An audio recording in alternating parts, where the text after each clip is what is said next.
May I have your attention, please? May I have your attention, please? Shabbat Shalom, everyone. My name is Future Priest Bud, and I'd like to serve forever as a priest starting very soon. It's now time to start finding your seats for Sabbath services. May I have your attention, please? May I have your attention, please? Shabbat Shalom, everyone. My name is Future Priest Ian Hawkins, and I'd like to serve you forever as a priest starting very soon. It's a privilege and honor to present to you the future priests and priestesses now entering the sanctuary.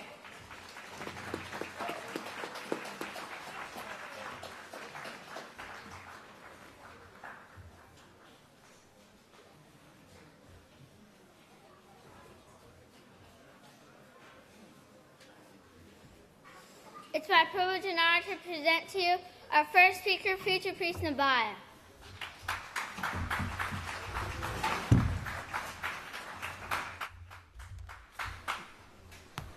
Shabbat Shalom, everyone. You may be seated. May the peace of Yahweh be with each and every one of you. The title of my speech today is Self-Control. So first, what is self-control? Well, self-control is controlling your thoughts, feelings, and actions. Because our thoughts lead to feelings, and our feelings lead to actions, and our actions lead to rewards or consequences.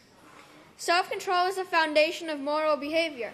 When you practice self-control, you stop and carefully consider whether your thoughts and feelings will lead to actions that are morally correct and in your best interest. It starts with our thoughts, so we must guard our minds. You are the only one who can control what you think, so choose your thoughts carefully. So the STOP acronym is a great tool to help us do this. The S stands for stop, T stands for think, the O stands for options, and the P stands for proceed. So how can self-control help us in our overcoming process? Can you please turn over to 2nd Kepha? To 2nd Kepha. It's 2nd Kepha 1. 2nd Kepha 1 verses 5 through 6. It's on page 961. And the subtitle for the section is Grow to Perfection in the Faith. And verse 5 says, "And also for this very reason, giving all diligence, add to your faith virtue, and to virtue knowledge, and to knowledge temperance, and to temperance perseverance, and to perseverance holiness." And if you'll look down to footnote 2 is for verse 6, and it says temperance, and it says it means self-control. And if you look over to side note G, it says self-control. And it says, "Let him who stole steal no more." And for your notes, you can write down Ephesians 4, verse 28. And he who strikes with the fist, Isaiah 58, verse 4. And without spot, Ephesians 5, verse 27. So, self-control will help us grow to perfection in the faith.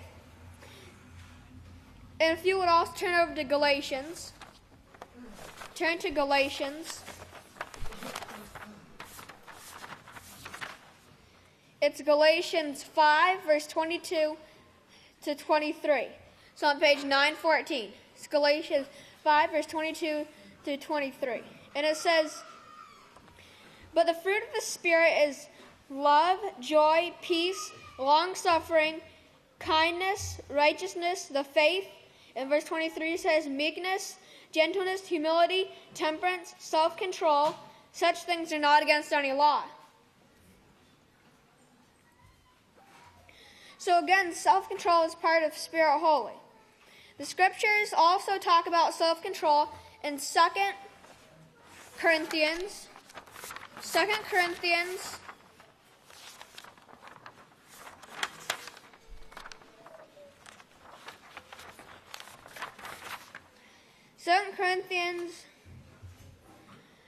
10, verse 5. It's on page 906.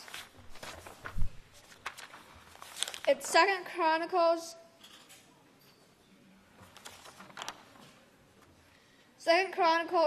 10, verse 5. And it says, demolishing arguments and destroying every high thing that exalts itself against the one who is Yahweh, bringing under control every thought into the obedience as the Messiah.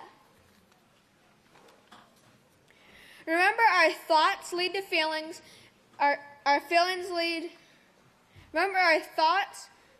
to feelings, and our feelings lead to actions, and our actions lead to rewards or consequences. We must control our thoughts. In the 13th book of Israel,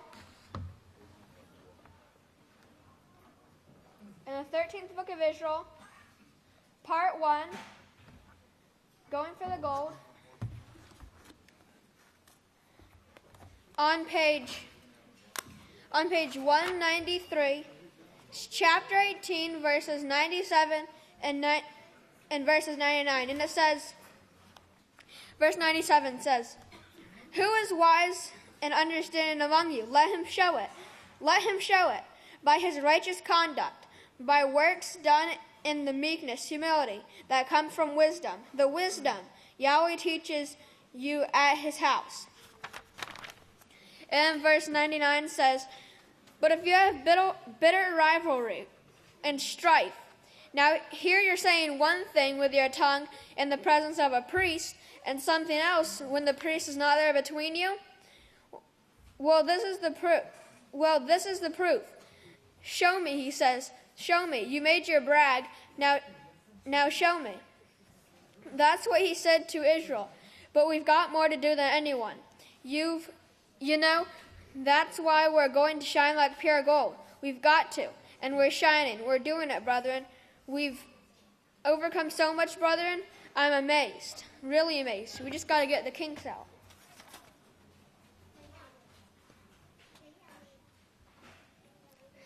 So, you can see that Yahweh is bringing us to perfection by making us shine like pure gold. And now we are also becoming purple, Yahweh's royal family. He's doing it with his laws and the peaceful solution. So continue to practice the peaceful solution in all of your interactions today. Use self-control. Stop and think before you say or do anything. And you will be ready to teach the huge number of people who are turning to Yahweh's house.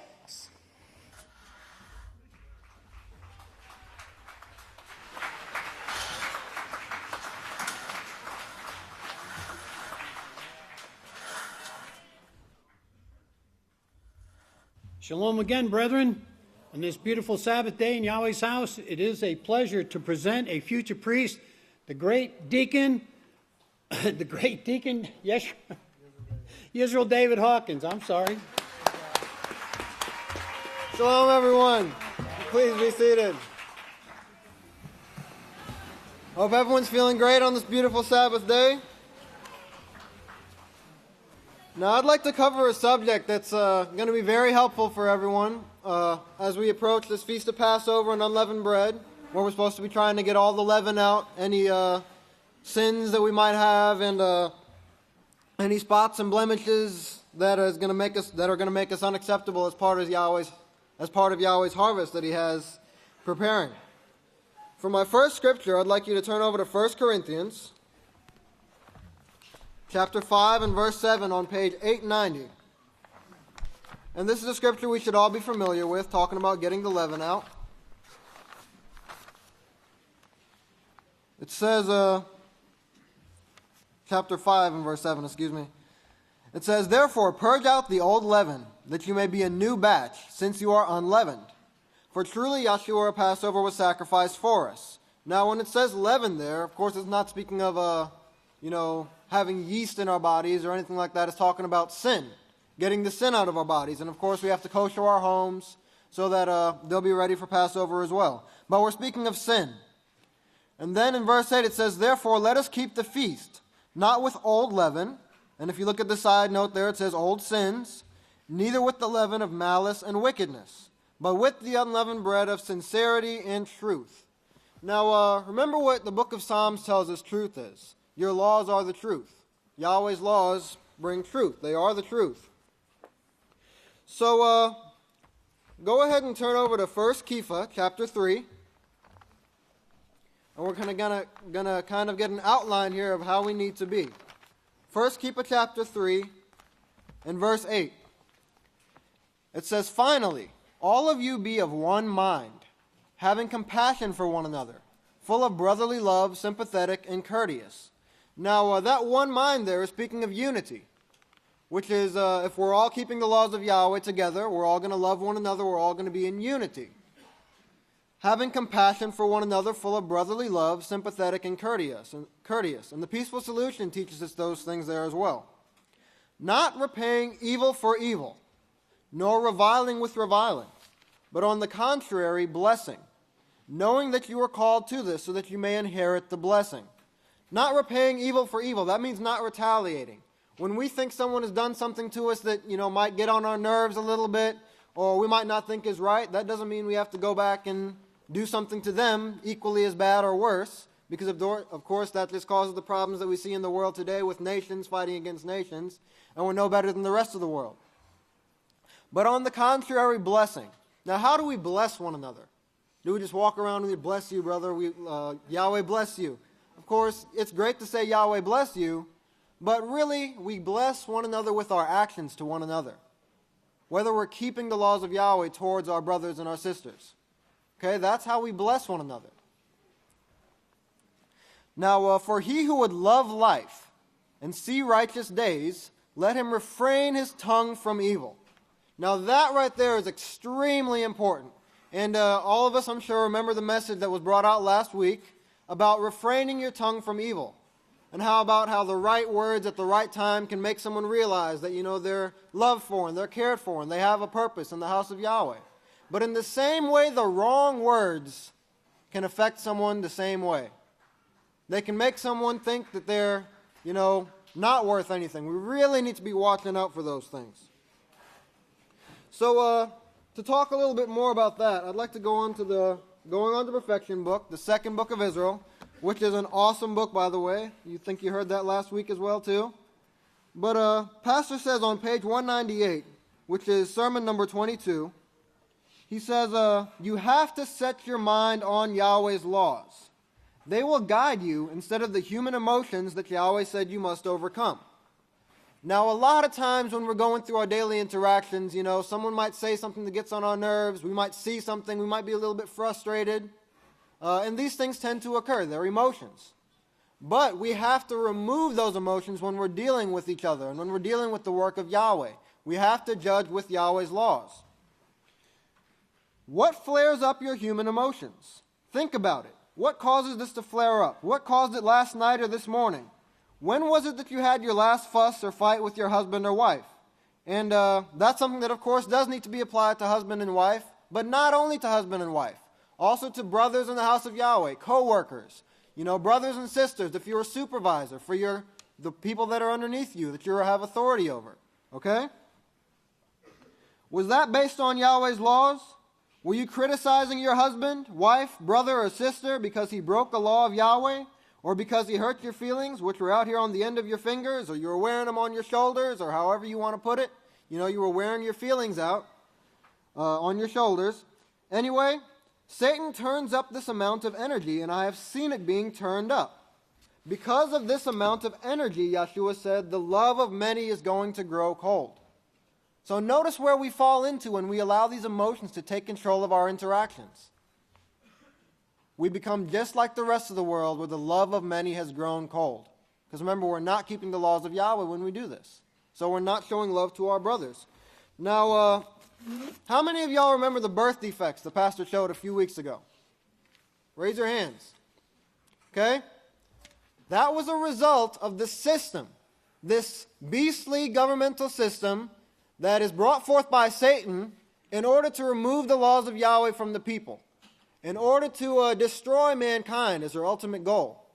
Okay, now when we have these thoughts and emotions of gossip that come up and we want to spread gossip and rumors about our brothers and lies about them, or talk down to them and, we get upset and we want to cuss them out because that's the first thing that comes to our mind, that's what we're being a part of. Okay, we're being no better than this beastly system that's ruining lives, killing children, killing families, and we're the same system that spat on, beat, and killed Yeshua. Okay? We really need to think about that before we open our mouth and say these things to our brothers and sisters. Praise Yahweh. Okay? So, this is the same energy that Yeshua said is going to cause the love of the many to grow cold. Now, the pastor says here, how many of you will make it? Only those who will not let your love grow cold by these energies that Satan is displaying. Keep all of these things in mind. Okay, so we don't have to fall into that trap. It's not something that, I've been bred up, I'm an angry person. My parents are angry, I'm going to be angry, and my children are going to be angry. With that mindset, you're spreading that negativity throughout the rest of your family, and you're not giving yourself any hope. The peaceful solution in Yahweh's laws gives us hope out of those things, and we'll go into that a little bit deeper here shortly. Praise Yahweh. So, verse 10 in Kepha 3. For he who would love life, let him refrain his tongue from evil, and his lips from speaking guile. Let him turn away from evil and do righteousness. Let him seek peace and pursue it. Now, how do we get peace? Of course, remember what Psalm said once again, great peace have they who love the laws of Yahweh. But you have to love them. Okay, now, a lot of us, if we really think about it, do we really love the laws of Yahweh like a dear friend? Like we need to be doing? When we love the laws of Yahweh, that means we hate sin. We do our utmost best to get all the rest of the sin that we have out of our lives. Now, a great way to do that is remember those birth defects the pastor showed us a few weeks ago. And think of, look at the world today and think of the misery and all the destruction, the death that's, occurring in the world. It's not just because of, it's just a coincidence that it's occurring. No, it's because of sin. Think of that, and you'll learn to hate sin. And by doing so, you'll learn to love Yahweh's laws, because that's what's going to stop the sin in the world today. So for the eyes of Yahweh, praise Yahweh, are on the righteous, and his ears are open to their prayers. But the face of Yahweh is against those who do evil. So we want to, of course, be in connection with Yahweh. We want to, make that connection and, to where we can make sure we're doing the best that we can to be practicing Yahweh's laws in our lives. That's the only way we'll be in connection with Yahweh. So I'm going to show you how we can refrain from saying these things. Yeah, we need to focus on that we need to hate sin and remove the sin from our lives. But another thing, remember what the peaceful solution is. The peaceful solution is the laws of Yahweh. Okay? So we can't tell ourselves, this is something that I just do. I flare up every once in a while, and I'm sorry, but I'm going to do it again and again. No, these are things that we can control. And the peaceful solution teaches us how to do it. So, I'm in the self-control unit. You can get the page here. And we're going to be talking about controlling our thoughts and our emotions. Because a lot of times these things just arise because we have thoughts that we let turn into feelings and actions, like the first speaker spoke about, without examining them and going over them and thinking to ourselves, really, is this going to be beneficial or is it going to be harmful? So applying self-control to your emotions and to your thoughts and to the things that we speak. Controlling your full range of emotions requires you to examine your thoughts, evaluate what you are thinking and feeling. Then you need to respond in a way that is controlled, but notice this, well planned. Okay? When something comes to your mind, you can't just spurt it out of your mouth. because that's not going to benefit people. You have to plan it. You have to examine it. Is this going to hurt or is this going to help? Then take time to plan it before you say it, and then it'll actually be helpful to people if it's according to the peaceful solution and to Yahweh's laws. It has to be well planned and respectful regardless of how you feel. Just like Pastor said in the Going On to Perfection sermon, you have to take the emotions, get them out of the way, and focus on Yahweh's laws and the peaceful solution. Therefore, you can make a clear and rational decision. We learned about the STOP acronym. Everyone knows what the STOP acronym is that the peaceful solution teaches. Stop, think, weigh out your options, and proceed with a choice that's not going to bring harm to your coworkers, to your brothers and sisters. So stop and identify that thought. You know, that thought that might get you upset and you want to say something negative to someone. Stop and identify it. Think about what actions those feelings might lead to. You know, you could spurt out something negative and hurt people's feelings or disappoint people. Remember, negative emotions can result in harm to yourself and others. Even positive emotions, if acted upon without careful thought, can result in consequences. Those consequences could be as simple as someone feeling, you know, like you really don't care about them. And really, you might not mean to say that, but that's how you're making them feel. Okay, so we really need to be thinking about that. Ask yourself, am I observing this situation correctly? Am I allowing my emotions to cloud my judgments? And am I keeping things in perspective? Your options, you have to weigh out your options. What are my choices? Weigh the consequences and rewards of your choices, and then proceed by making a decision that is respectful and responsible. Now, these things, you know, it's not like you're gonna be perfect overnight, but it's things that we need to be working out and constantly being determined, being persistent and consistent in doing this, and by doing that, we'll be able to become perfect like Yahweh wants us to be. Now, just one more thing I want to hit on before I close. Pastor said, you know, were you criticizing your brother or sister because he broke the law of Yahweh? You know, we should correct our brothers and sisters if they break the law of Yahweh. But we have the priests that we can talk to if someone breaks the law of Yahweh. Because someone breaks the law of Yahweh isn't an excuse for you to go all rampageous on them and start cussing them out and screaming and telling everyone about how bad they are. You have the proper channels to go to. You can report it to the authorities. And that's the proper way to deal with that. Praise Yahweh. So hopefully that was able to help all of us. Really think about the way we're behaving, the way we treat others. Examine ourselves, get the little things out that we might think are insignificant. That, I can talk to my friends that way. No, we need to make sure and examine that we're doing everything correctly that we can be doing, okay? So, with that, brothers and sisters, keep striving for perfection. And if you'll all please stand, I'd like to turn it over to the next speaker, the great Kahan Ilya Haller Hawkins. Shabbat Shalom, everyone. You may all be seated. Today in the news, of course, we have, it's falling apart around us, this world. Babylon is truly fallen. It starts out with showing about these superbugs, and of course, they're in the hospitals, the place you go to get well, right? The hospitals. And they're saying that these superbugs are being passed through the instruments being used. Now, the FDA is supposed to regulate these things, but we come to find out the FDA knows that this is taking place, and they've done nothing about it. So here you have the fox that's kind of in the hen house, supposed to be keeping guard. And then we're learning, of course, if you were to be asked which state in the United States has more earthquakes or has the most earthquakes, which one would you say? Most people would say California, but it's not. It's Oklahoma. Oklahoma now has more earthquakes due to the fracking. And keep in mind, that's where the witness was born, but Yahweh seen fit to move that work to Texas. He moved that work to Texas, but why? Well, what do we have in these last days? But we have a problem with earthquakes. The land is truly being raped, as said during the Dust Bowl. The land is being raped for money, for gain, and that's what this fracking is doing. But Yahweh foreseen these things. And also we have troubles with war. President Obama recently asking Congress to authorized a 3-year, notice a 3-year authorization to have a war with no boundaries.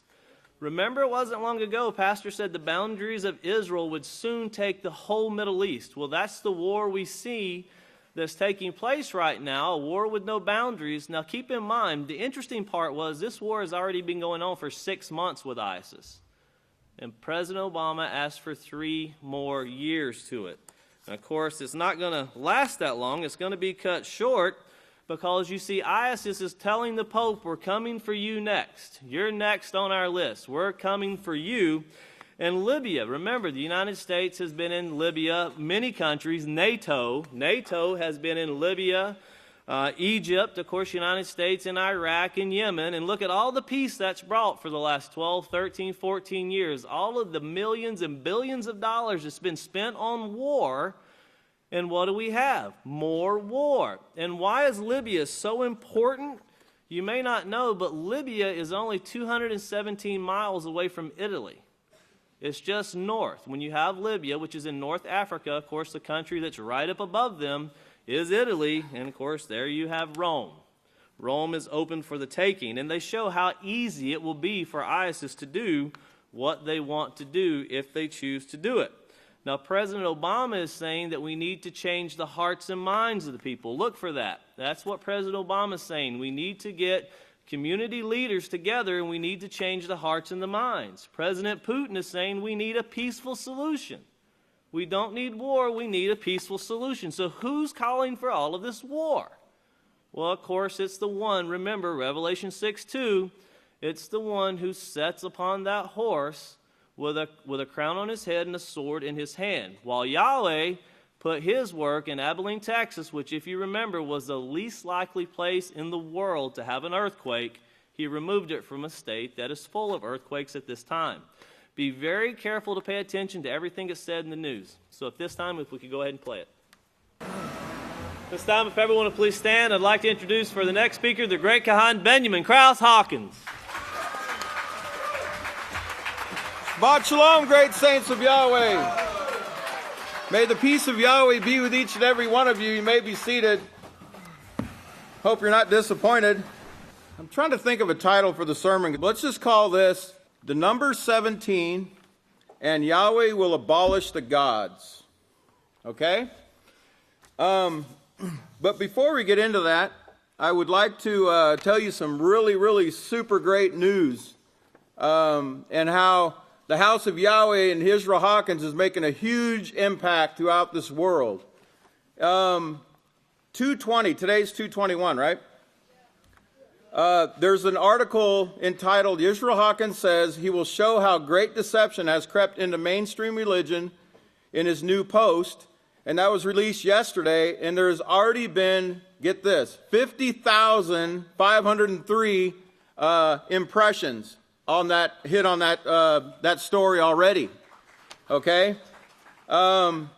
Also, let's see. Other places that are running this. It says WJRT, that's an ABC affiliate. There's an audience of 850,541 people. Okay? These aren't small numbers here. This is making a huge impact everywhere. Yeah, you can clap. You should clap, because the word of Yahweh is going forward. Also, WXIX, an audience of 750,965. Okay? It looks like KTVN, which is, I believe, an NBC affiliate. Looks like 536,712 on this story just from yesterday. And then KNDU, it's another NBC affiliate. There's an audience of 513,210 that are tuning into this. So you can see how rapidly this is spreading. Now, last week on 213, which I thought was a really, really excellent Sabbath food served up to us by the great women of the House of Yahweh, it says, Yisrayl Hawkins says he will share great secrets from Bible prophecy in a new publication posted online that was released 213. Actually, the day before that Sabbath, and the total headline impressions have been 88,295.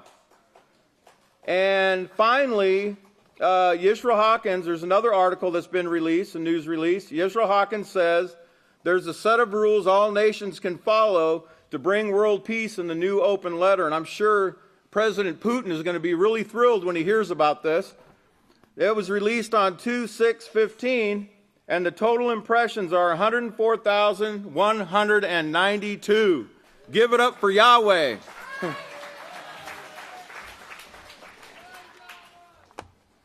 Now, that's really awesome news. Let's get to some more awesome news. Now, first of all, I'm going to have to ask you that you have your pen and paper? And your pencil and paper in case you make mistakes, and a big eraser to erase them with? Okay, because we got another slideshow for you, and I'm going to tell you, this came together just in the last 4 days. Okay? This is how important Yahweh thought this was to get to you on this Sabbath day. If we could have slide 1, we're going to take a little trip down memory lane. This is a quote from the 13th book of Israel, part 1, chapter 18, verse 52, where Pastor says, but anyway, that was the 17th. I wanted to tell you about that. The 17th. If you remember the number 17, I was given a lot, and I told everyone about this lot that I was given, and it was a stone, a white stone. Later, I saw that this was actually prophesied in Revelation. Given a white stone, but it had 3 numbers on it, and the first number on that was 17. Now, I was expecting the 28th. 28 was the next one, and I was expecting something really big to take place on the 28th of the Omer, but it didn't. But he used the Roman 17 to show this first one, and I told you the crown, and that was on the 17, crown on my head.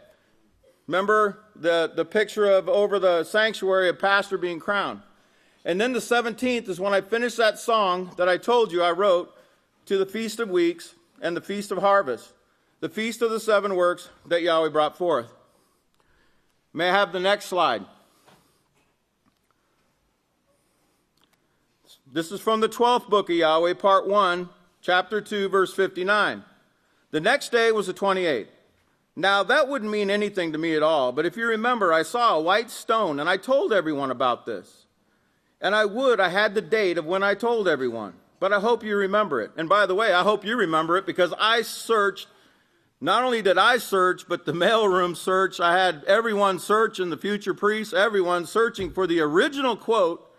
And I think I've narrowed it down. I'm kind of suspicious. I'm thinking he told this to some people because it was relayed to me, the conversation he had. But if anybody knows where that is, please bring it forward, okay? Not right now, but bring it forward a little later. Okay, he says, I hope you remember it. But it had 3 numbers on it, this white stone. And that white stone had 3 numbers, and one of them was 28. One of those numbers was 28. So it was 17, 28, and 74 that was written on that stone.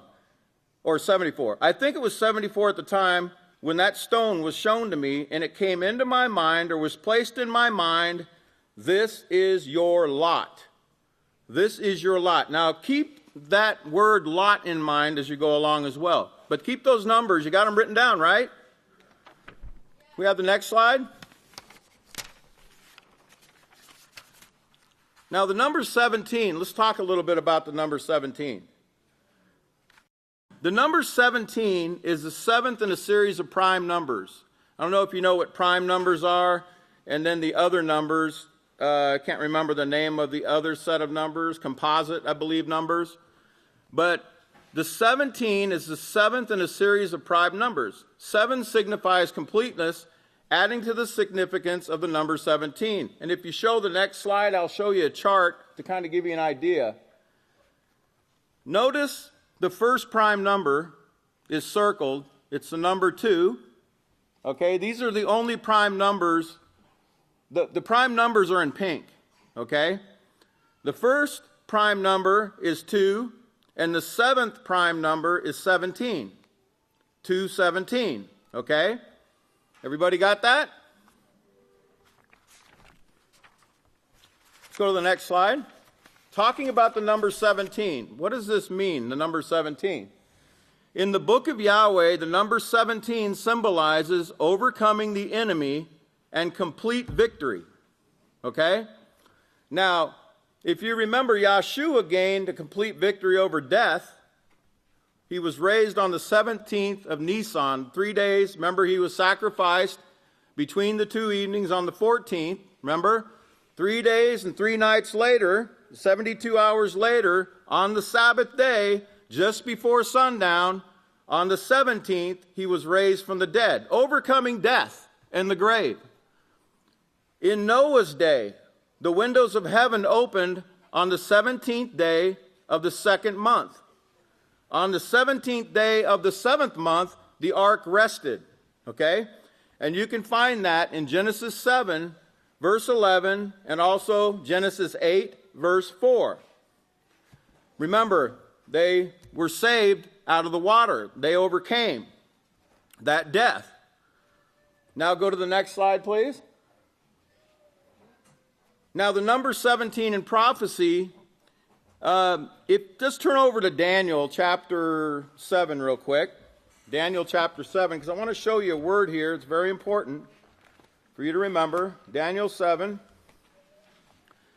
We're going to look at verse 24. Actually,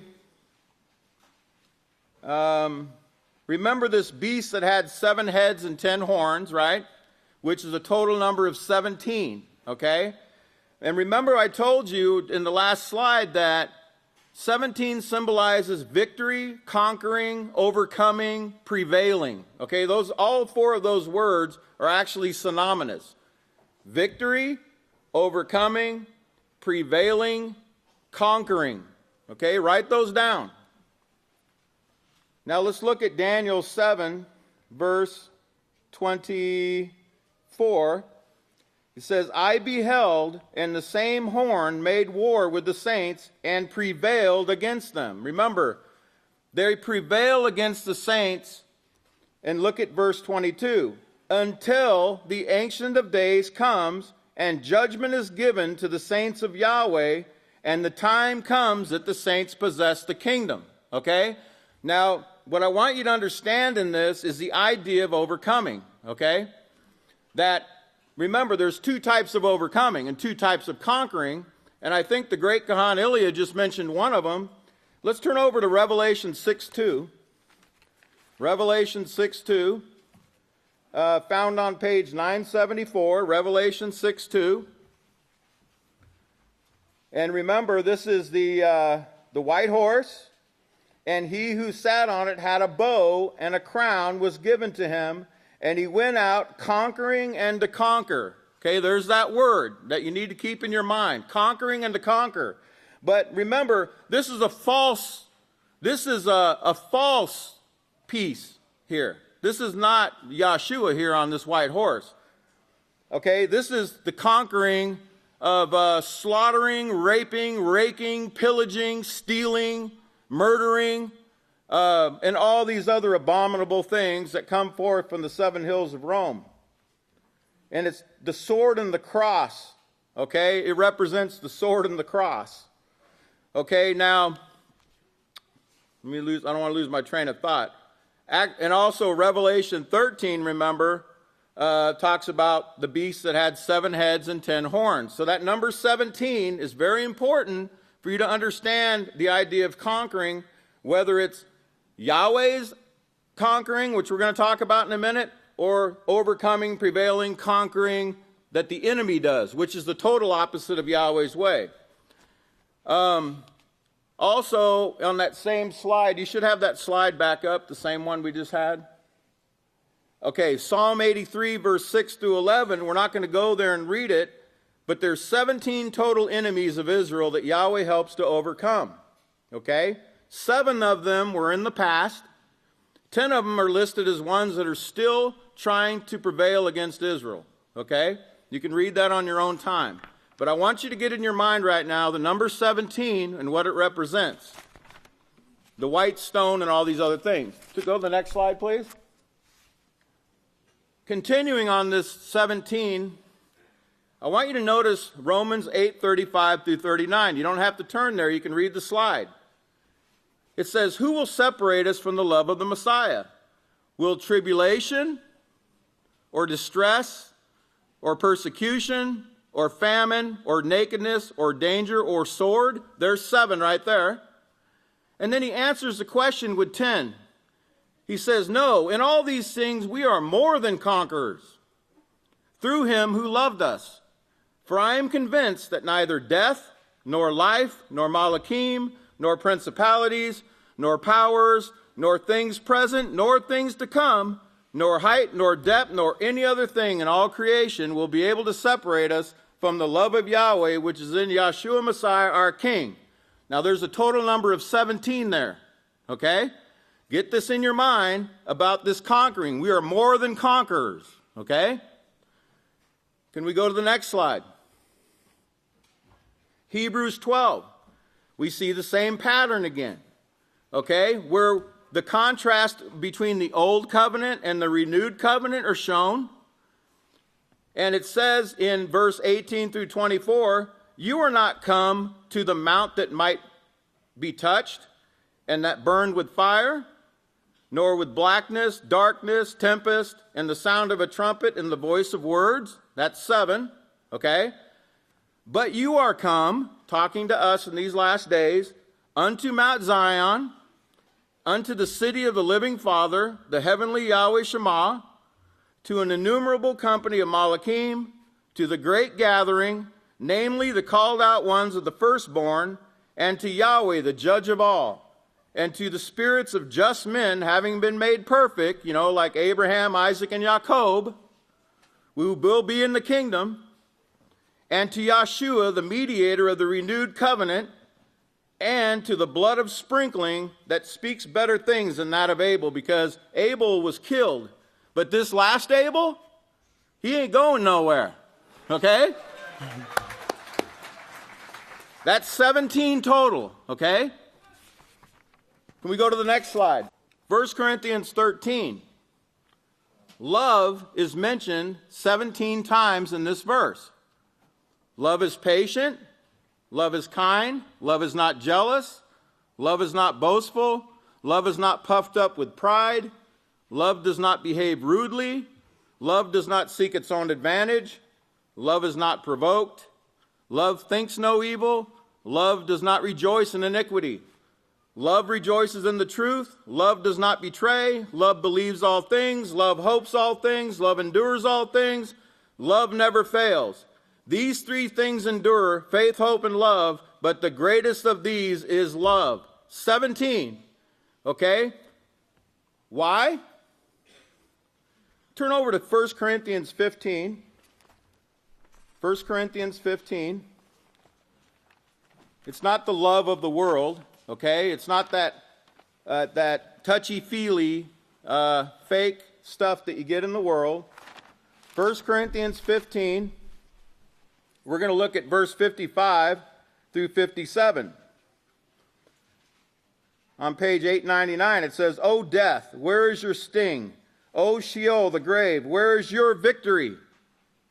The sting of sin is, can't see through my writing here, death. The power over sin is the law. Okay? And thanks be to Yahweh who gives us the victory through our high priest and king, Yeshua Messiah. There's those words victory again, okay? This is not a coincidence. Now, turn over now, because I want to show you that conquering power in 1 Yochanan, chapter 5, found on page 966. 1 Yochanan 5, we're going to look at verse 4. But we're going to start in verse 1 because I want you to get the whole feel of this passage here. It says, whoever believes that Yeshua is the Messiah is begotten of Yahweh. Do you believe that? Well, of course you do. You wouldn't be sitting here. If you believed Jesus was, you'd be in some other place. Or Yeshua, you'd probably be in a synagogue somewhere, right? No, it's Yahshua. Yahweh will save his people from their sins. And everyone who loves him who begot also loves him who's begotten of him. Verse 2, by this we know that we love the children of Yahweh, when we give them a hug and a kiss and a free meal. No, when we love Yahweh by keeping his laws. Verse 3, for this is the love of Yahweh, that we keep his law. And his law is not grievous. Now, key in on verse 4. And whoever is begotten of Yahweh overcomes the world. And this is the conquering power that has overcome the world. The faith that he who is Yahweh gave.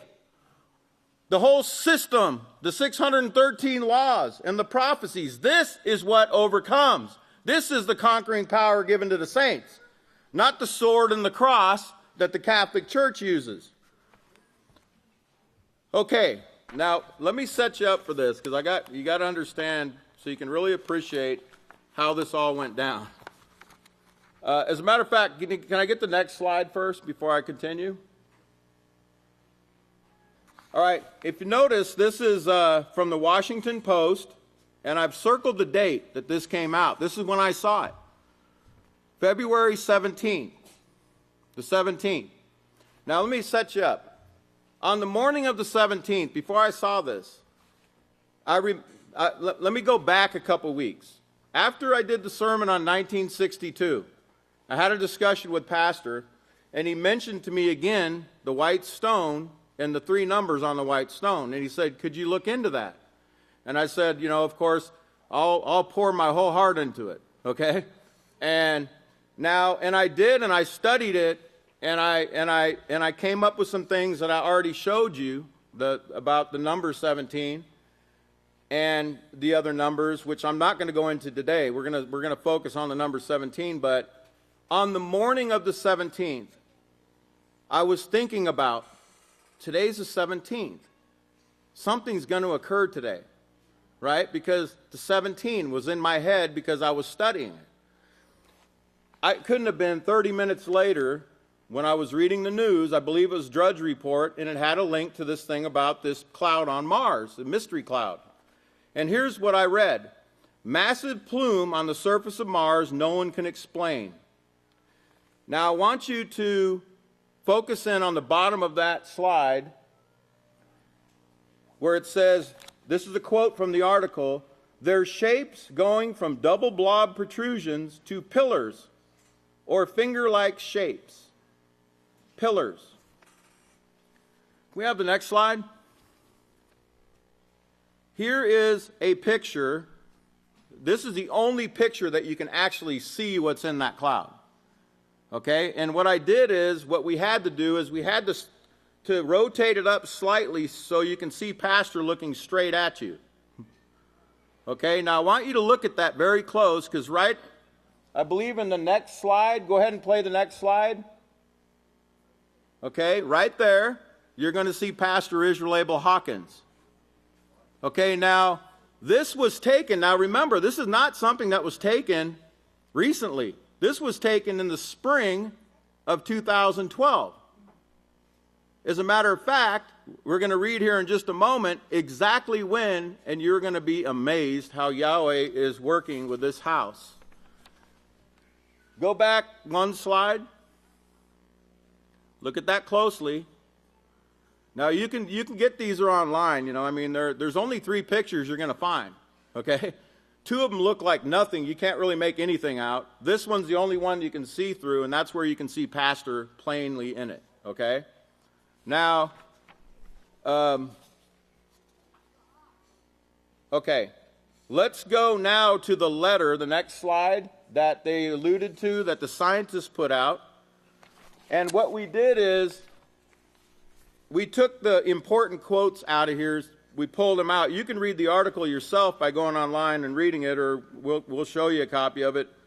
But here's some of the important quotes you need to get in your head. You need to write these down. I hope you still have your paper and pencil and pen.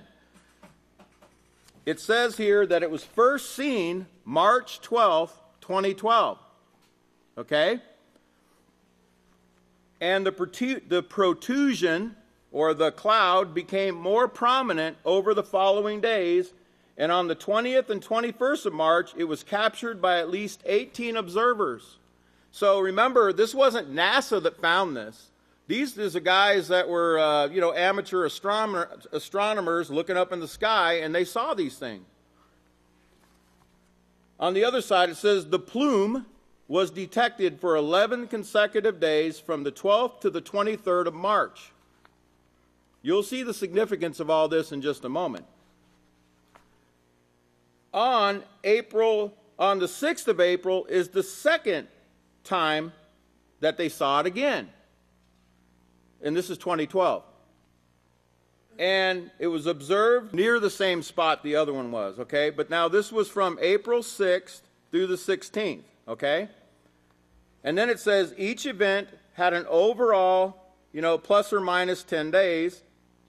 And now this occurred at another time, way back in 1997. One other time this was spotted, 17th of May, 1997. Write that down, because all this is very important, okay?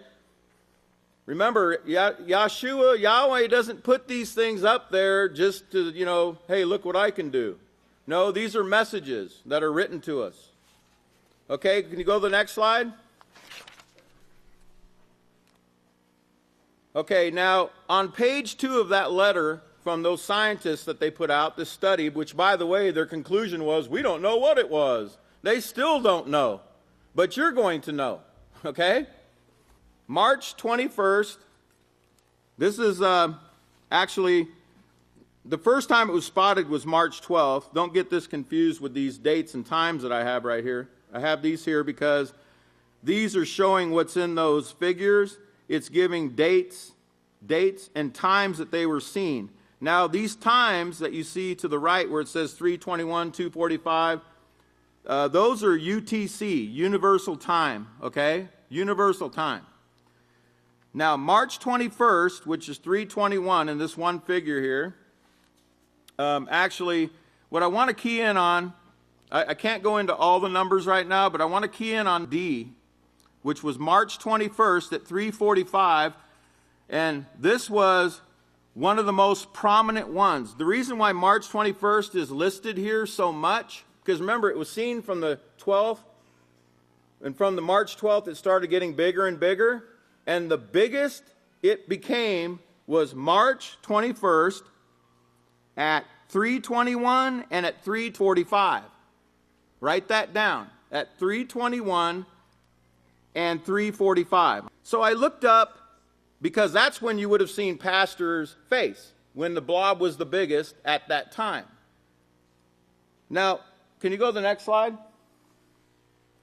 3:45 from Strong's, it says Ayah or Ayah, from the same as 3:44. Can we have the next slide? And it means hawk. Hawk. Huh. And if you notice down at the bottom, it says a kind of hawk, keen-sighted, like hawk-eyed. Remember, we talked about that before, didn't we? Well, this is going to make a little more sense here in just a minute, but keep that number 3:21, because remember, go back a slide, please. March 21st at 3:21, or on 3:21 at 3:21. 3:21 at 3:21. 3:21 at 3:21. Okay? Now, keep those in your mind, okay? Very important. Go forward. That morning, I spoke to Pastor, and this was amazing because we were talking about, remember, I was studying the white stone.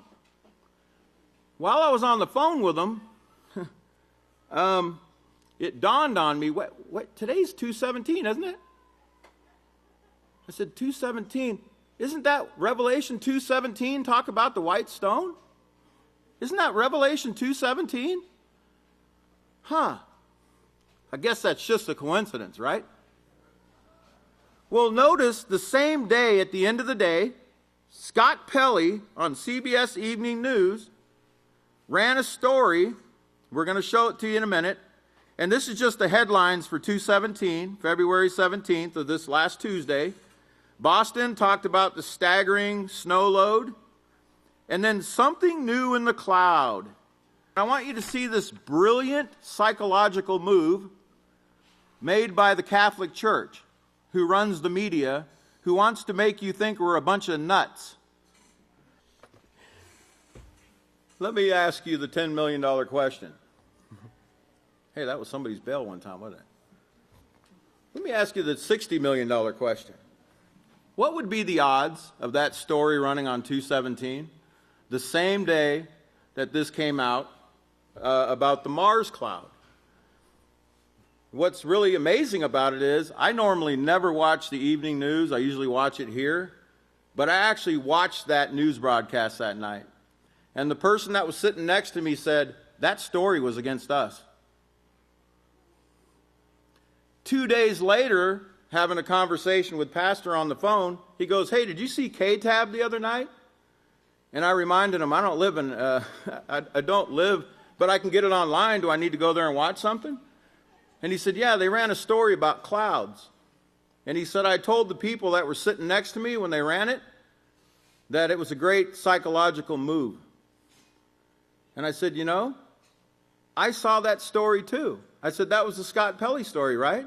And I said, the person that was sitting next to me said the same thing. And Pastor said, that's a very wise person. Making you think, remember he said hawk-eyed too. What would be the odds of him using that term? Nobody uses that term but us. That's our term. We came up with that. We're the keen-sighted. We're watching for things. Yahshua told you to look up, didn't he? He told you to look up and cheer up because your redemption draws near.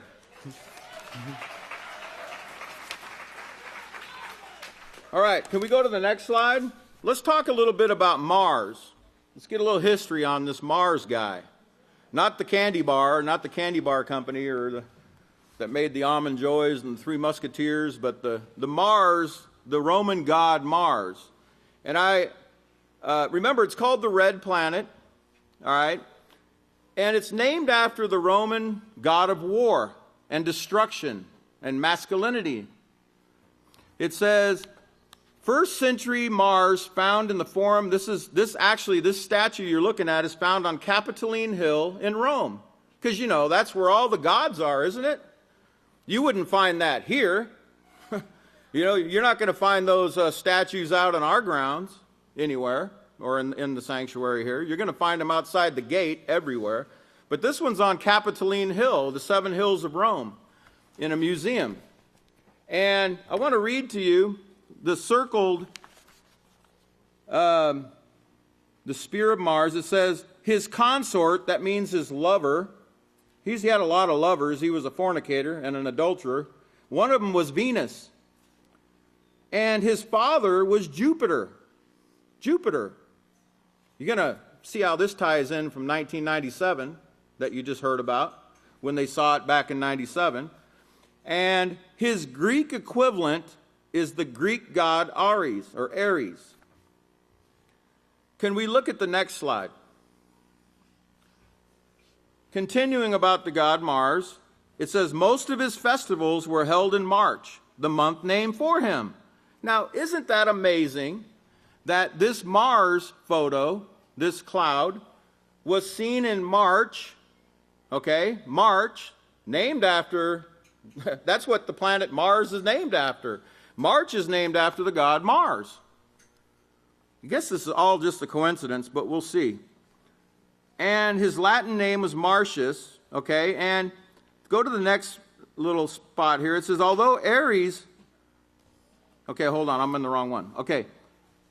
It says, although Ares was viewed primarily as a destructive and destabilizing force, Mars represented military power as a way to secure peace. Does that sound familiar? In the mythic genealogy and founding myths of Rome, Mars was the father of Romulus and Remus. Oh. Now, isn't that, you know, that story about the she-wolf, right? How Rome was founded? right? Remember that myth? Well, Mars is the father of these two mythological people. Are you starting to see who this is really talking about here? Can you go to the next slide? I want to show you there was festivals that were held for the Roman god Mars, and they still are. I'm sure there's still people that celebrate these. February 27th is when they start, but March 1st, most of them are in the month of March, and the very last one is held on March 23rd. Remember, that's the last day that plume was seen on Mars, March 23rd. It ended then, okay? And then the only other ones are in October 15 and 19. But most of them are in the Roman month named after him. Can we go to the next slide? Now, the word Mars is only mentioned one time in the Holy Scriptures. Acts chapter 17. Right? Another coincidence. And it talks about the apostle Shaul when he went to what's called Mars Hill. It's also called the Areopagus, okay, because it was named after the Greek god Ares, who was later identified as Mars by the Romans, okay? Remember, the names changed, but the gods are the same, okay? Now, it was from this location that he gave his sermon, his famous speech, it says in Acts chapter 17. Let's turn over there, by the way, because I want to show you something very important there. Acts chapter 17. Remember, he went there and he saw all these gods, right, everywhere. And he found even an altar to the unknown God. And he told them all these gods are worthless. There's only one creator. There's one Father of us all. And that was his great oration that he gave there at the Areopagus, inside this temple here, up on that mountain there. Acts 17, we're going to look at, man, I'm not even in the right chapter. Acts. Okay, give me just a second. Acts 17. I want to show you, it starts in verse 22. It says, Then Shaul stood in the middle of Mars Hill, and he said, Men of Athens. Remember, this was in Athens, Greece. That's why, remember, Ares was a Greek god. Okay? And Ares became Mars when the Romans came around. He said, I perceive that in every way you're given over to religious observances and the worship of your gods, much like they are today. For I passed by carefully observing your objects of worship, and I came unto an altar with this inscription, To the unknown God. That, then, is what you ignorantly worship, having no understanding. This I announce to you. Yahweh, who made the world and all the things in it, being creator of heaven and earth, does not dwell in temples made with hands, nor is he served by human hands as though he lacked anything, since it is he himself who gives life to everyone and breath and all things.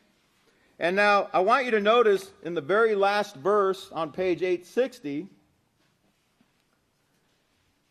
I want you to notice verse 33 says, So Shaul went out from among them. That means he went out of the Areopagus. Did you know that the Areopagus was the supreme court of Athens, of Greece? The Areopagus. It was their high court, okay? And notice who joined him in verse 34. Certain men joined with him and believed. Among them was Dionysius, the Areopagite. You know what an Areopagite is? He's a judge. A judge of that court was actually converted by the apostle Shaul's preaching. A judge. Let's go to the next slide, please. It says the Areopagus is the composite form of the Greek name Areospagos, translated the rock of Ares. Later, the Romans referred to the rocky hill as Mars Hill, after Mars, the Roman god of war. The term Areopagus also refers to the judicial body of aristocratic origin that subsequently formed the higher court of modern Greece. Okay? Remember, the Greek Empire came before the Roman Empire. Okay? Can we have the next slide? Let's learn a little bit about the god Ares. He's the Greek god of war. He is one of the 12 Olympians and the son of Zeus and Hera. And we know who Zeus is, right? He was a dangerous force, overwhelming, insatiable in battle, destructive and manslaughtering. He is well known as the lover of Aphrodite, the goddess of love. The counterpart of Ares among the Roman gods is Mars. Now, these facts are all taken from Wikipedia, by the way. You can read these for yourself. I brought them to you so you don't have to. Now, remember this, do you remember this cloud on Mars? Let's take our mind back. The cloud on Mars was seen March 12th, 2012, or 3/12. Okay, so 3/12, this is the prophetic word that came out. And this is the first time the world was shown about the signs from heaven. There will be great signs from heaven. Luke 21, what was that? 21:11. That's the 3/12 issue of the Prophetic Word magazine. Another coincidence, right? Can we have the next slide? Let's look at March 2012 on the calendar. And if you notice, the 12th is when the Mars plume was first sighted on 3/12. And it stopped on the 23rd, which is the new moon, the first moon toward the count to Passover. Okay? Remember, the 23rd is also when the Roman god Mars' festivals ended in the month of March. And it's when ours began, right? The Peacekeeper Festival. The Warmonger Festival ended on the 23rd. Okay, now, let's see if I need to show you something else on here. Okay, so that was Yahweh's first new moon, the 23rd to the 24th. Okay, can we go to the next slide?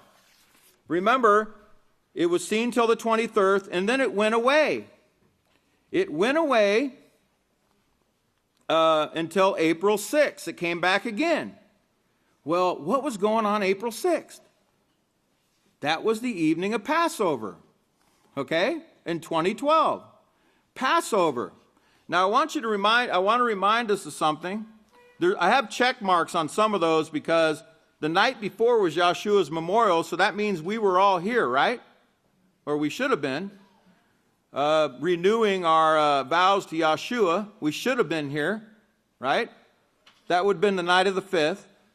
And if you notice, the sightings of that cloud ended, I believe on, let's see, it showed a picture of April 13th of that cloud too, but the feast ended on the 13th, and the 14th was a Sabbath, so we all stayed here, okay? We didn't go anywhere, okay? And we all started going home on the 15th, okay? So during that entire time of that cloud plume on Mars, during the month of April of 2012, we were here under the cloud of Yahweh, right? Under the protection of Yahweh while that was going on, all right? Okay, now let's go to the next slide because I want to give you a definition of 4/6/12 because that's when the sighting was first seen. This is Strong's Hebrew 4612 or April 6, 2012, and it means attendance, office, function, service, station, post, office, function, service. And it's from, if you look down on the corner on the left, it's from 5975. So let's look at 5975 and see what that means. 5975, the very first definition says to stand. Write that down, to stand. And then if you notice the next underline says present oneself. Well, what do you do at the feast? Aren't you presenting yourself before Yahweh? Attend upon or become servant of. Well, isn't that what we do when we come to the feast? We become a servant and we attend to others at the feast. We're in our station. We're standing in our spot, in our post, in our office that Yahweh gave us. Look at the third one. It says, to tarry, delay, remain, continue, abide, endure, persist, be steadfast. To make a stand and hold one's ground. Now, remember this. Make a stand and stand your ground. And also that service, okay? Go to the next slide. This is from the 312 edition of the Prophetic Word magazine. It's about in the middle of the magazine. And Pastor's there, and it says, I am Yahweh's last day's witness. I am here to serve. I look forward to helping you. You need to repent now, because all-out nuclear wars that will darken the sun are starting soon. Okay, remember to stand, right? Notice the saying in the middle at the bottom of the calendar that month. First, you have the great Kohan Yedidiah there with Pastor, right? And at the bottom it says the courage that you're developing right now, that he's bringing it on step by step. And in other words, Yahweh's building courage within us. That's a positive character trait. It's very necessary for you to stand up. Didn't we just see that term used for 4:6? Stand up in these last days when it gets close to the end, and the change that will take place in your body, and of course the power that you're going to receive. Now that's a quote right there on the bottom of that calendar for that month. Okay? Amazing that he would use those terms. Okay, now let's go now to the May 1997 calendar, and that's where I need some other notes here. A very great Kahan in Yahweh's house had that calendar available. This is the actual May 97 House of Yahweh calendar, and if you notice, remember they said that plume on Mars was seen on the 17th of May of 1997, okay? Well, what was going on around that time? First of all, May 17th was on a Sabbath day, so everybody would have been gathered here, right? Some of you are still here that were here for that service, I'm sure. Now, what was going on in 1997 around that time? Well, in 1997, 14 years before the plume was seen in March and April of 2012, it was on a Sabbath. Let's see. In that year, the peaceful solution to building the next temple in Jerusalem, which I have in my hand, was written. This book, I'm going to put it right here for you. There is Someone Out There, came out. And Pastor was pointing everybody to the fact that there's someone out there. And notice right here when he said this was going to start to be seen.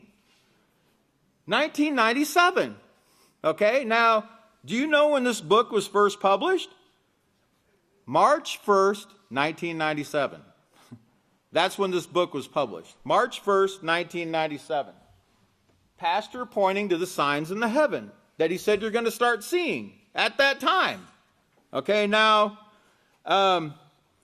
also the Mark of the Beast Volume 1 was revised in 1997. Okay, if you look open the cover, you'll see it was rewritten or revised, not rewritten, but revised in 1997. Now, what else occurred in 1997? In April of 1997, just a few days before this, Satan was cast to the earth. It says in April of 97, Satan was cast to earth in the midst of tribulation. Revelation 12, 7 through 9.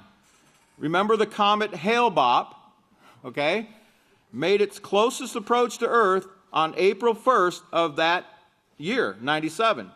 This marked the start of the 10 years given to Satan by the courts of heaven to bring peace, as told to the Pope in 1988, and that's Revelation 12:12. And let's see what else we have here. Let's see. So those were all the events that were taking place in 1997, right around that same time. Also, Pastor in 1997 was 63 years old. 9 times 7 is 63. He was in his 9th 7-year or 9th time period of his life. 9 is the number of finality and judgment. Remember, things were brought out about the number 9. And 7, of course, is the number of completion or perfection.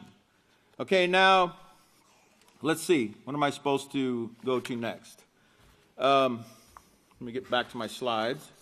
Okay. I'll try not to bore you too much longer. I'm going to have to go over a little bit, okay? Now, let's go to the next slide. Okay. There's some of the key points that I just brought out. Peaceful Solution to the Building the Next Temple was published in 97. Pastor was 63. There's Someone Out There was published, pointing to 1997, the beginning of the signs that to watch in the heavens for things that were going to be taking place. Mark of the Beast, Volume 1, was revised, and Satan was cast to the earth in the midst of the tribulation in April of that same year. Okay, now, I told you that this sighting, this past Tuesday is when Pastor's face on the Mars was first seen, okay? It was revealed to us. And I showed you the newspaper article. It said February 17th, 2/17, 2015. And remember, they still don't know what this was. Isn't it kind of strange that they would announce it on that day? Like, why didn't they announce this thing, 5 months ago? Or why didn't they do it the 2/18? Could have done it any time. Why was it on 2/17? Well, I looked up, let's go to the next slide, where we have the definition of 2/17. And this is from Strong's Concordance. It means flame, light of fire. And I have some circled words here, and this is what Yeshua was pointing to. It says, revelations, revelation. Sacred lot. Remember Pastor's lots? 17, 28, and 74. It means the sacred lot. It says revelation, revelations, revelation, used of the sacred lot of the Hebrews. In Numbers 27:21, you can read about it later. Also 1 Samuel 28:6. And also means revelation and truth. Remember, the revelation of truth comes from the witness in the west. Matthew chapter 24. Now, these sacred lots were only consulted by the high priest. The sacred lots were only consulted by the high priest in matters of great moment, meaning in very important matters, and they were borne by him, enter upon his breastplate, as you can read about in Exodus 28:30. Now, strangely enough, as I told you, it dawned on me, Revelation. Revelation. Well, let's go to Revelation. Can we go to the next slide? Remember, 2/17, Tuesday, 2/17 is when this all took place. Revelation 2:17 says, he who has an ear, let him hear what the Spirit says to the called out ones of the house of Yahweh. To him who overcomes, remember, overcome, prevail, conquer, I will give to eat of the hidden manna, and will give to him a white stone, a sentence of acquittal, and in the white stone a restored name, Yahweh, written, which no one acknowledges except he who understands. Yeah. What would be the odds of that? Because remember, Pastor commissioned me to study about the white stone and the numbers that were on that stone. And the number 17 was the first number. And on 2/17, when I knew something was going to take place that day, I felt it. And I pray, I'm telling you, we all need to pray to be inspired every moment of the day. Because when we do, Yahweh does grant those requests, if we do. And I know, I don't know if my prayers are getting through the ceiling half the time, but I know Israel Hawkins' prayers are getting through the ceiling, and I know he's praying for us to have that inspiration, so that really helps a lot. Because it comes. Now, it says, remember the next sighting was on 3/12. The sighting was on 3/12. The first sighting of this on 3/12, 2012. Can we go to the next slide? Revelation 3:12. Again, about overcoming. He who overcomes, I will make a pillar. Didn't they call that cloud a pillar? Did we not see that in that article? He says, this is Yahshua speaking. This is the high priest who has the power over those sacred lots, right? He says, I will make him a pillar in the house of my Father, and he will never go out of it. And I will write upon him the name of my Father, and the name of the new Jerusalem, which comes down out of heaven from my Father, newly named. Go to the next slide, please. They're calling this a plume. The synonym for the word plume is pillar. Pillar of smoke, because that's what it was. Remember, these are not just idle pictures. These things are being done to teach us things and show us things that are taking place. Pillar of smoke, column of smoke, smoke plume. Those are all synonyms. Remember, the most prominent of, you can go, when you go on that, the scientists that did this study that just released it about this plume, the most prominent where you see pastor is 321. Remember, 321 of 12, March 21st, 2012. Can we go to the next slide? Oh, this can't be a coincidence. To him who overcomes, I will grant to sit with me on my throne. This is Yahshua. As I also overcame and sat down with my Father on his throne. No, that doesn't mean they're sharing seats, you know. They're not sitting on each other's lap, you know, or something like that. So don't get that in your head. You know, it's this, we're serving together. We're all going to be serving together as a family. And this is a promise. And this is being inspired to bring to you, to give you that hope, that great encouragement. You know, everyone should be greatly encouraged by these things.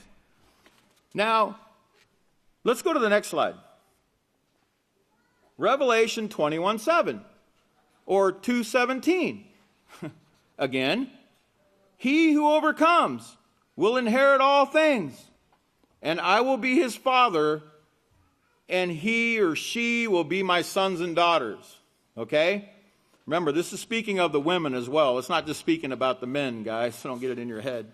You know, the women always raise the bar in the House of Yahweh. I'm telling you right now, it's hard to outdo them on their. And there's no competition going on, anyways.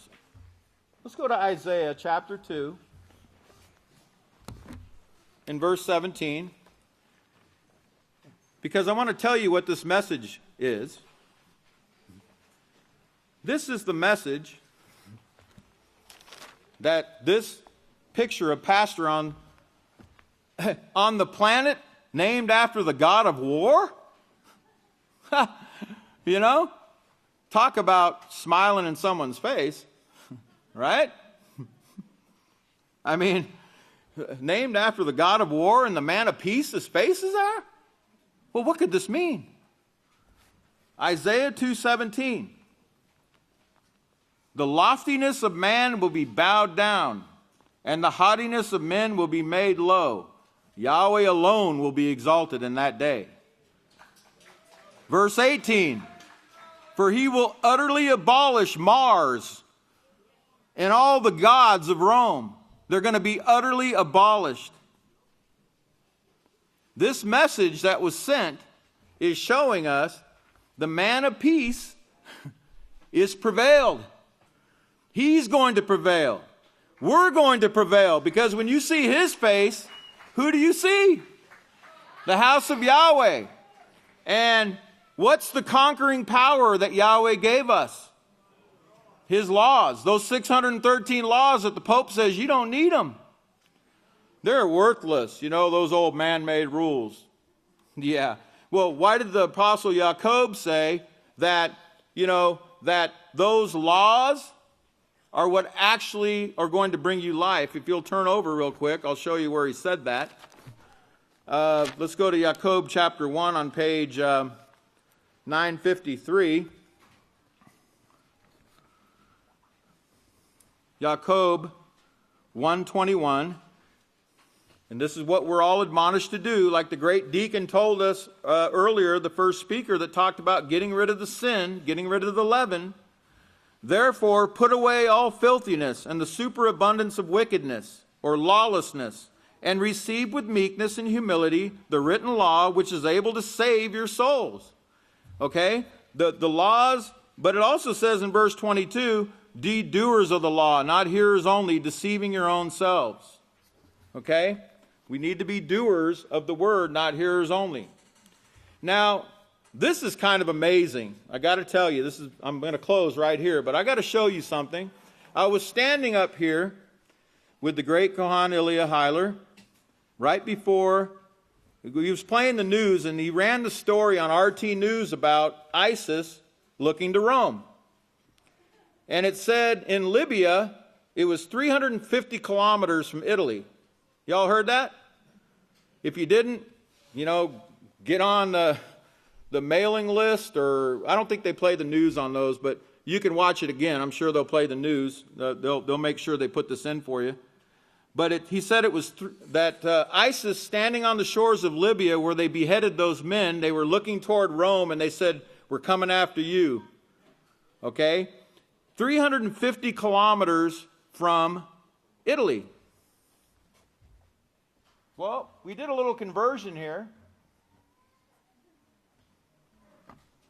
350 kilometers is 217. 217 miles. Now, let me ask you a question. Are we going to be the conquerors of Rome? Are we going to go there and commit bloodshed? No, but I'm telling you right now, somebody is. Okay, and I'm telling you right now, time is almost up. Okay, and I'm telling you right now that we are more than conquerors, but we conquer through love. Love yourself, love your neighbor. That's the conquering power that Yahweh gave us. And if we put into practice the things that the great women told us last week, and all the things we've been hearing about what we learned about in the peaceful solution, we can overcome, and we will overcome. Yeshua is showing us definitely we are going to do this, but we're going to do it as a body. Okay? That's all the time I have, and I'm sorry I had to go over a little bit, but may Yahweh continue to bless your understanding. Remember, we're going to abolish the gods.